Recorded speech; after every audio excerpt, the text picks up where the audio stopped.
the referee. Shin Tae-yong, there's a lot of consternation, I think, regarding the timeout. Usai Timnas Indonesia dicurangi wasit di laga Timnas Indonesia versus Bahrain di babak kualifikasi Piala Dunia tahun 2026. Presiden FIFA langsung mengatakan jika gol terakhir Timnas Bahrain tidak sah.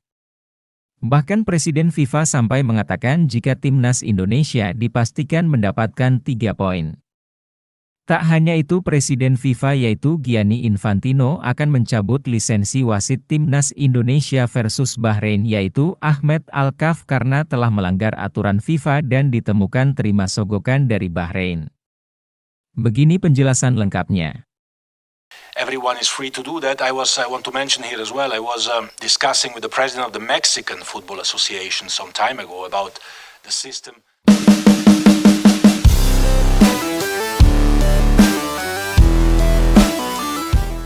Pertandingan antara Timnas Indonesia melawan Bahrain dalam babak kualifikasi Piala Dunia 2026 telah memicu perdebatan luas di dunia sepak bola. Laga yang berakhir dengan skor 2-2 ini diwarnai kontroversi, terutama terkait keputusan wasit asal Oman, Ahmed Al-Kaf, yang dinilai merugikan Timnas Indonesia. Salah satu momen yang menjadi sorotan adalah gol terakhir Bahrain pada menit ke-98 yang dinilai tidak sah oleh banyak pihak, termasuk oleh Presiden FIFA, Gianni Infantino. Dalam pernyataannya, Gianni Infantino memberikan respons tegas terhadap situasi tersebut. Ia secara resmi menyatakan bahwa gol Bahrain pada menit-menit akhir pertandingan dianggap tidak sah. Karena perpanjangan waktu yang ditentukan adalah 6 menit. Tetapi wasit tersebut terus memperpanjang waktu agar Bahrain bisa menyamakan kedudukan. Presiden FIFA juga menegaskan bahwa setelah melakukan peninjauan ulang, FIFA menemukan bahwa wasit Ahmed Al-Kaf melakukan kesalahan serius dalam pengambilan keputusan, termasuk tidak menghentikan pertandingan meski waktu perpanjangan sudah habis. Kami telah meninjau rekaman pertandingan dan menemukan bahwa gol yang dicetak Bahrain di menit ke-98 tidak sah. Pertandingan seharusnya telah berakhir sebelum gol tersebut terjadi, dan keputusan ini sangat disayangkan. Presiden FIFA juga menyoroti insiden lain yang melibatkan pemain Indonesia, Marcelino Ferdinand. Dalam momen krusial, Marcelino dilanggar oleh pemain belakang Bahrain, namun wasit Ahmed Al-Kaf tidak memberikan peluit tanda pelanggaran. Dan karena hal itu Timnas Indonesia kebobolan gol karena wasit menganggap bek Bahrain tersebut bukan sebuah pelanggaran. Pelanggaran terhadap Marcelino Ferdinand jelas terjadi, namun wasit Ahmed Al-Kaf sama sekali tidak menindaklanjuti insiden tersebut. Keputusan wasit yang dianggap berpihak kepada Bahrain dalam berbagai situasi pertandingan tersebut menimbulkan banyak kritik dan protes. Terkait hal ini, Presiden FIFA menyatakan bahwa FIFA akan mengambil tindakan tegas terhadap Ahmed Al-Kaf, dengan mencabut lisensi kepemimpinannya sebagai wasit internasional. Kami tidak dapat mentolerir ketidakadilan di lapangan. Oleh karena itu, FIFA memutuskan untuk mencabut lisensi Ahmed Al-Kaf sebagai wasit internasional karena pelanggaran serius terhadap standar profesionalisme. Langkah ini diambil sebagai bagian dari komitmen FIFA untuk menjaga aturan sepak bola dan memastikan bahwa setiap pertandingan dijalankan secara adil dan sesuai dengan aturan.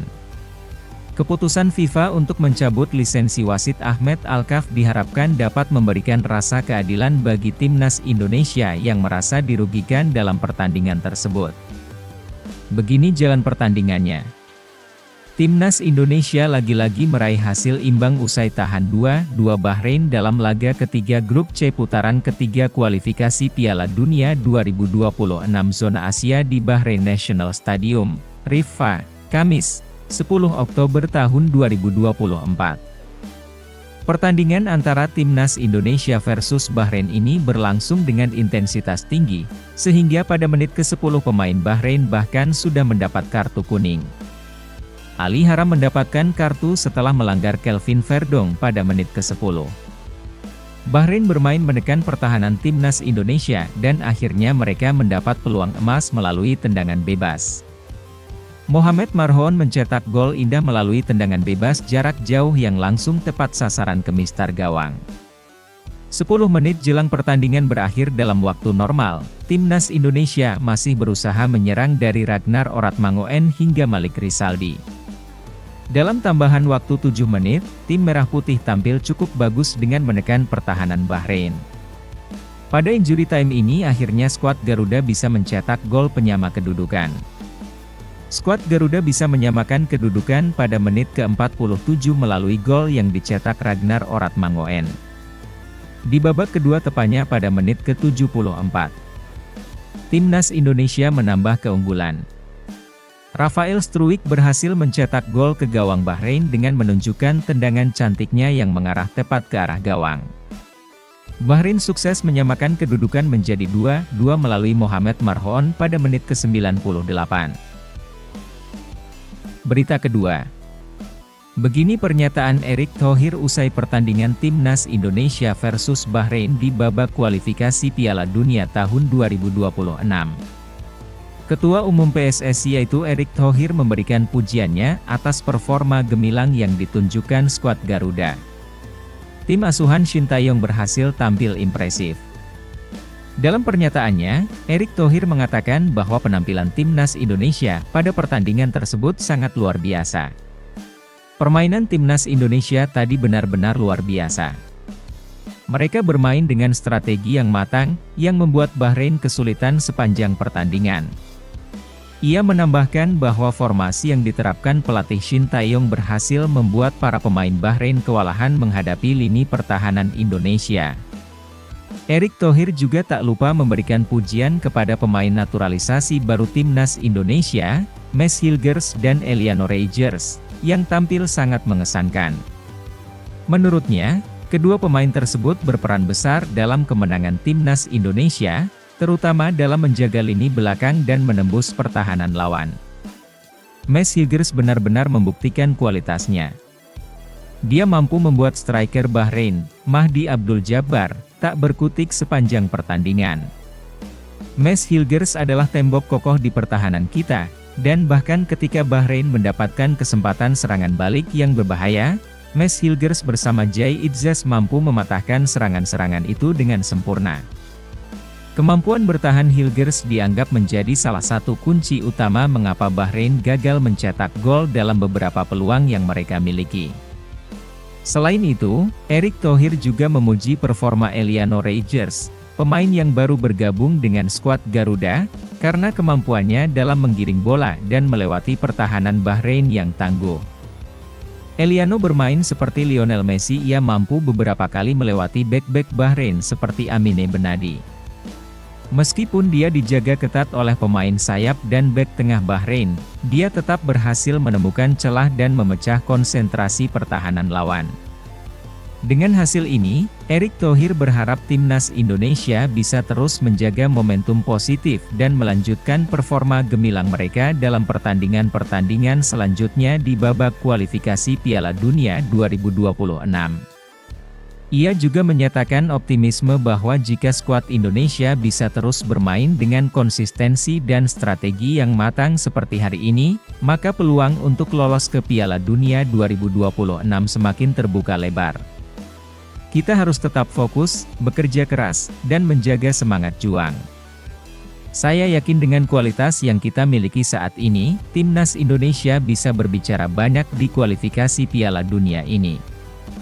Bahkan pelatih Bahrain yaitu Dragan Talajik mengakui jika performa skuad asuhan Shin Tae-yong dinilai membahayakan bagi Timnas Bahrain untuk lolos ke Piala Dunia tahun 2026.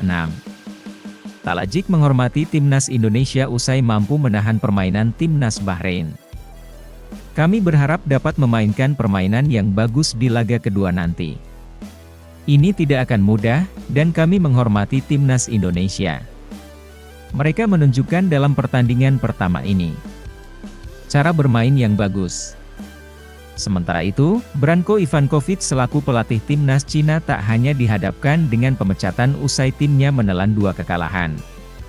Akan tetapi juga ancaman Cina tersingkir dari kualifikasi Piala Dunia 2026 jika kembali menelan 2 kekalahan melawan Australia dan Indonesia. Ivankovic pun siap dengan konsekuensi jika kekalahan itu menjadi kenyataan, selain dipecat juga merelakan Cina tersingkir. Saya akan melakukan yang terbaik untuk mencapai hasil terbaik saat melawan timnas Indonesia. Jika kami kalah dalam 2 pertandingan yang digelar bulan ini, kami akan tersingkir lebih awal dari kualifikasi Piala Dunia. Dengan dukungan yang baik dari para pendukung timnas Cina, kami yakin bisa mengalahkan timnas Indonesia. Meskipun di atas kertas itu sangat sulit. Ketika kami menang, mereka adalah anak-anak saya, ketika kami kalah, mereka akan tetap menjadi anak-anak saya. Potensi kekalahan timnas Cina dari Indonesia juga diiakan oleh Branko Ivankovic dengan menyebut pertandingan nanti akan berjalan sulit.